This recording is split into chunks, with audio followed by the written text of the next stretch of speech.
আজকে আমাদের এই মোহন মলের সামনে যে হনুমান মন্দির আছে, এখান থেকে আমরা একটা বাইক র্যালি বার করব।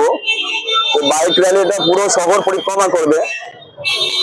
আসলে আমাদের সনাতনী সরকারের প্রতিষ্ঠা হয়েছে, তো আমাদের দীর্ঘদিন যে সমস্ত হিন্দু শাখা সংগঠনগুলো ছিল তারা তারা আজকে সফল হয়েছে।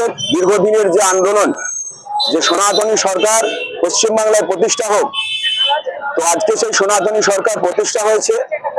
তাই বহরমপুরের সমস্ত সনাতনী হিন্দু শাখা সংগঠনগুলো আজকে এখান থেকে একটা বাইক র্যালি বের করবে, যেটা গোটা শহর পরিক্রমা করবে। আমার নাম দীপঙ্কর মালিক, আমি সনাতনী ঐক্য মঞ্চের সদস্য।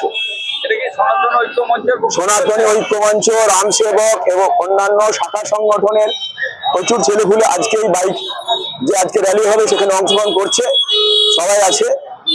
আপনারা দেখতে পাচ্ছেন কত মানুষ এসেছে, আরো মানুষ রাস্তায় জয়েন করবেন, কারণ এখানে জ্যাম লেগে যাচ্ছে বলে সবাই এখানে ঢোকেনি। এটা এমনি জনবহুল এলাকা, সেই জন্য এখানে সবাই ঢোকেনি। তো রাস্তায় সবাই জয়েন করবে। তো যারা যারা এসছে এবং বহরমপুর বাসীকে আমাদের এই বাইক র্যালিতে অংশগ্রহণ করার জন্য আবেদন জানাচ্ছি।